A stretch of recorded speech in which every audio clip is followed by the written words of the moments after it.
Saudaraku sekalian yang kekasih, mari kita bersama merenungkan saudaraku. Coba saudara renungkan, pada waktu kita ada dalam keadaan sekarat mau meninggal dunia, tidak bisa tidak harus meninggal dunia, entah karena kecelakaan berat, entah karena usia. Kira-kira apa yang kita butuhkan saat itu? Coba. Apa yang kira-kira kita butuhkan? Ketika seseorang sekarat di ujung maut dan memang tidak bisa tidak akan meninggal atau harus meninggal, maka yang dibutuhkan satu-satunya adalah Tuhan. Yang dibutuhkan satu-satunya adalah Tuhan. Saya sudah beberapa kali, termasuk banyak dan mungkin lebih dari sebagian besar saudara, ada dalam suasana orang yang di ujung maut, yang sekarat saudaraku, sampai menutup mata, dari kardiogram yang turun terus dari 90, 80, 70 sampai detak jantungnya berhenti, saudara.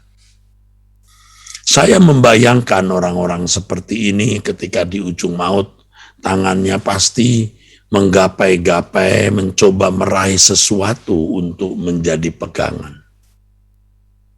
Yaitu ketika uang tidak dapat menjadi pegangan dan andalan. Ketika kekayaan tidak bisa menjadi pegangan dan andalan. Ketika keluarga tidak bisa menjadi tumpuan harapan, ketika teman, rekan, kenalan, jenderal, pejabat, aparat keamanan tidak bisa menjadi andalan dan pegangan, yang dia butuhkan pasti Tuhan. Nah, pada saat seperti itu, saudaraku, betapa mengerikan kalau ia tidak dapat menangkap tangan Tuhan. Karena memang tidak ada tangan Tuhan di situ. Maukah saudara bersama dengan saya berpikir dan merenung seakan-akan kita sudah ada di suasana itu? Mungkin ada di antara saudara yang berkata, Pak Eras ngomongnya mati melulu, sekarat-sekarat, di ujung maut. Boyo ngomong yang lain, saudara, saya tahu. Jangan ragukan kemampuan saya untuk berkhotbah dengan banyak tema. Buku saya sudah lebih 100 judul dan Anda boleh lihat, begitu banyak tema, bukan orang yang kekurangan tema, saudara. Tetapi yang satu ini belum lulus masalahnya. Banyak orang belum lulus. Maka harus saya ulang terus.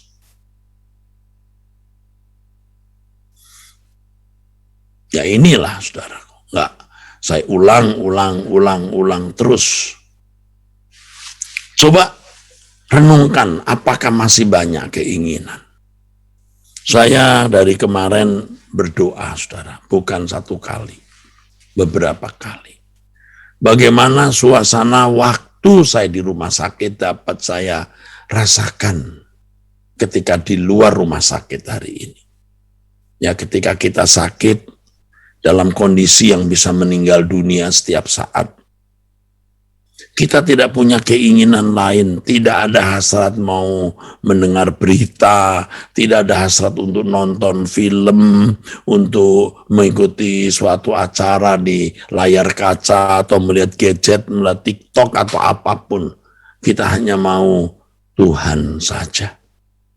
Saya pegang laptop, di laptop itu ada program untuk bisa main gitar, saya cereng main gitar, saya menyanyi, saudaraku sekalian. Saya memandang langit, saya memandang Tuhan, mencari wajah Tuhan, ya. Sehingga lahir kalimat engkau gairah hidupku satu-satunya. Jangan sampai di luar rumah sakit banyak gairah lain, saudara. Memang kita bisa didistorsi banyak gairah, didistrak oleh banyak keinginan. bisa muncul lagi. Nah, bagaimana suasana batin atau hati di rumah sakit itu bisa saya lestarikan? Ya, saya belajar. Tentu jatuh bangun, saudara. Nah, saya mengajak saudara untuk belajar begitu. Seakan-akan kita ada di situasi sekarat itu. Gimana menghayati mau mati kalau kita nggak pernah dan takut tentang mati? Gimana menghayati mau mati kalau kita nggak pernah dan tidak takut tentang mati? Mungkin begitu. Ya bagus kalau tidak takut mati karena sudah tahu mati itu indah kan bersama Tuhan. Tapi tidak takut mati karena memang nggak takut aja. Itu konyol, saudara. Seperti anak kecil yang nggak takut api, nggak takut listrik, ya pokoknya nggak takut aja. Kau pegang itu api, kamu melonyoh, hangus. Kau pegang itu listrik atau arus mati. Nah, itu anak-anak ada yang begitu, nggak takut pegang. Kamu nggak tahu listrik itu bisa buat kamu kejang, kaku, lalu mati. Jantungmu berhenti mendadak, nak. Mestinya kita takut akan Allah. Bukan kematian itu yang kita takuti. Kematian itu tidak kita takuti kalau kita sudah bergaul dengan Allah. Ya, bukan kematian itu sendiri, tapi Allah yang harus kita takuti. Takut bukan karena kita terancam mau dianiaya, tapi kita menghormati Allah. Yang patut kita hormati, kita junjung tinggi. Yang karenanya membuat kita hidup benar, hidup tidak bercacat, tidak bercela, hidup berdamai dengan siapapun, saudara. Ya kecuali kita dimusuhi, kita juga bingung mau bikin apa, ya kita diam saja. Ya, jangan kita yang memulai, ya, jangan kita yang menganiaya, jangan kita yang menyakiti. Kalau kita pihak disakiti, ya sudah, diam saja. Bisa-bisa kita juga punya andil di situ. Andil mengapa orang memusuhi kita.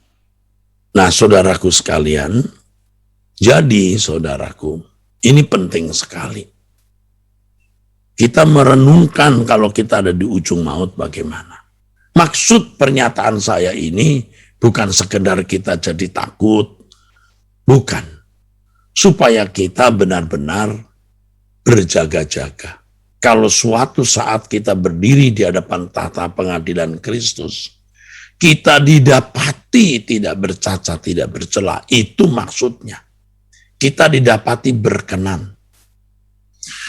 Karena memang kita yang ditebus oleh darah Tuhan Yesus Kristus ini kan memang dipanggil hanya untuk hidup berkenan. Segala sesuatu kita tinggalkan, saudaraku. Segala sesuatu kita tinggalkan, saudara. Ya. Tidak ada yang kita bawa. Di dalam kerajaan Bapa di surga nanti mengerikan, saudaraku. Kalau terpisah dari hadirat Allah. Mungkin jika orang belum pernah mengalami dying, belum pernah mengalami sekarat, belum bisa memahami betapa mengerikannya jika kita sebelumnya tidak mengalami beserta Tuhan. Betul, ya. Betul kata saudara kita ini. Kepasrahan, kelegowoan terhadap keputusan Allah memang tidaklah mudah.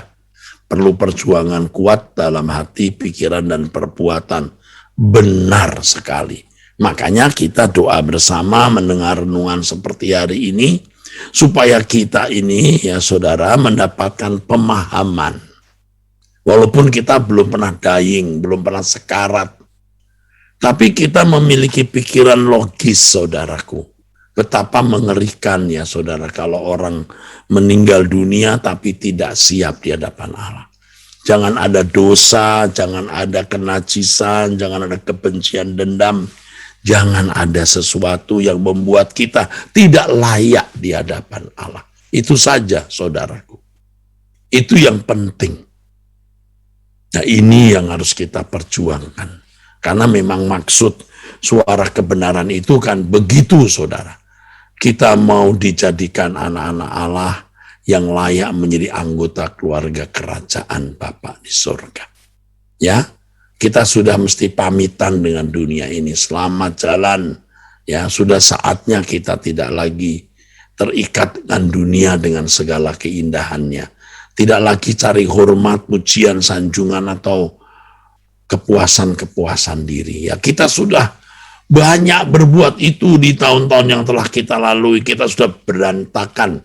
Jangan berantakan lagi. Oke? Baik, saudaraku. Saya akhiri sampai di sini. Jangan lupa nanti jam 11 doa kebaktian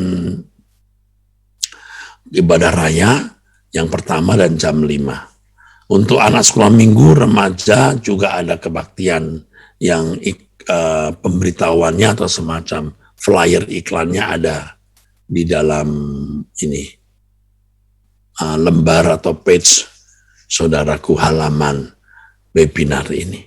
Yuk, angkat tanganmu. Terima kasih untuk hari Minggu ini Bapak bagi kami di Indonesia, kami pagi hari. Terima kasih untuk pagi yang cerah, hari yang baik. Kami bersyukur Bapak untuk waktu ini. Kami serahkan hidup kami dalam tangan Bapak. Bapak terima kasih.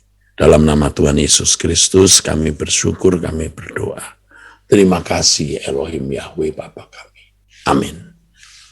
Saudara sekalian, sampai jumpa nanti jam 11.